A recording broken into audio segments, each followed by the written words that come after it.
Good morning, my friends. Welcome to class. Let's get started.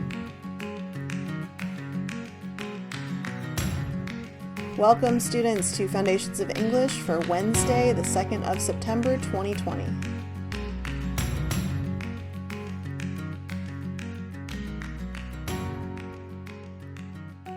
Okay, today we're going to do pre-reading activities. We're going to talk about why you pre-read. We're going to do a couple of different things with the article, and then you're going to get started on your independent work. For every piece of reading, every text, whether it's on a standardized test like the SAT or the ACT or the EOC, or just something that you read for class or for school or in the real world, the beginning and the end of the text generally are the most important for understanding the overall meaning. So when you preview those, looking at the first few paragraphs and the last few paragraphs, that gives you a really good sense of the overall meaning. It's a good shortcut, especially on those standardized tests, to figuring out what the article is about. And that's exactly what we're going to do. So if you open activity number 4, all of the questions that you see on the screen will also be in your document. You're going to answer them in the document. So I'm going to read you the first 3 paragraphs here, and then you are going to answer the question, what are they about, in your document. So what it takes to be great. Research now shows the lack of natural talent is irrelevant to great success. The secret? Painful and demanding practice and hard work. What makes Michael Jordan great? What made Berkshire Hathaway chairman Warren Buffett the world's premier investor? We think we know. Each was a natural who came into the world with a gift for doing exactly what he ended up doing. As Buffett told Fortune not long ago, he was, quote, wired at birth, unquote, to be an investor. It's a 1 in a million thing. You've got it or you don't. Well, folks, it's not that simple. You're not born a CEO or investor or chess grandmaster. You will achieve greatness only through an enormous amount of hard work over many years. And not just any hard work, but work of a particular type that's demanding and painful. Buffett, for instance, is famed for his discipline and the hours he spends studying financial statements of potential investment targets. The good news is that your lack of a natural gift is irrelevant. Talent has little or nothing to do with greatness. You can make yourself into any number of things, and you can even make yourself great. So now that you've heard those 3 paragraphs, describe in a couple of sentences what they are about. All right, the next question asks you to read the last paragraph where Colvin says, but the striking, liberating news is that greatness isn't reserved for a small few who, gifted with natural talent, were born to be great.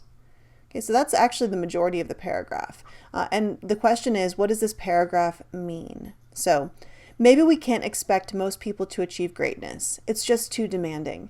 But the striking, liberating news is that greatness isn't reserved for a small few who, gifted with natural talent, were born to be great. It's available to you and to everyone. So what does that mean in your own words? And finally, you're going to make 2 predictions. So after reading those 4 paragraphs, predict, number 1, I predict that the article will be about, and just give 1 sentence. So I predict the article will be about, and then you finish that sentence. And I predict that the author will argue that greatness isn't, greatness includes, greatness becomes.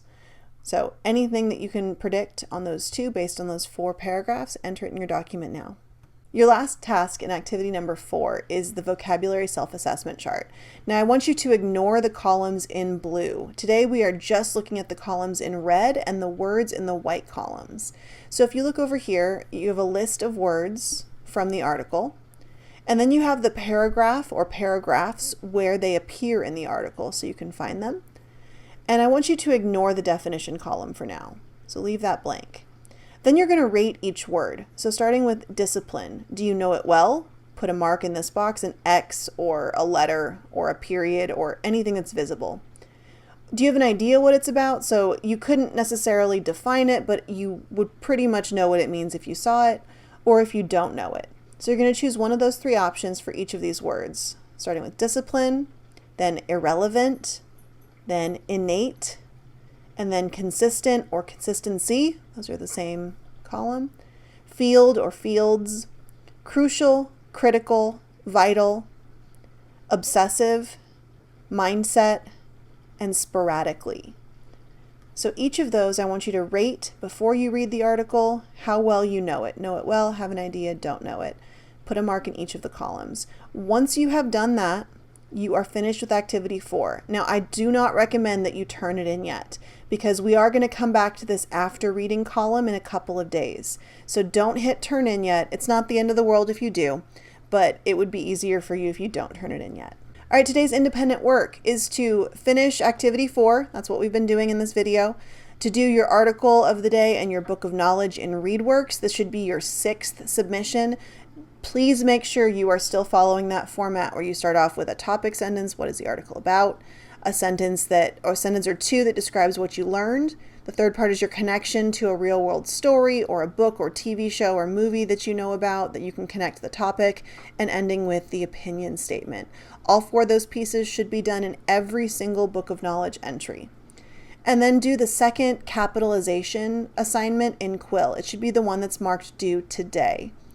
As a reminder, you also have your quizzes retest on Friday. So if you did not take it last Friday, if you have a 50% in that quiz, or if you got a score that's lower than what you would like in your grade, please be ready to take it on Friday. There's a practice link in Classroom, and you'll have a chance to replace your score on that. All right, if you have questions, please contact me. I will be available via email. I will be available for one-on-one meetings today if you need any help on any of these assignments. So please let me know, and I will see you guys tomorrow.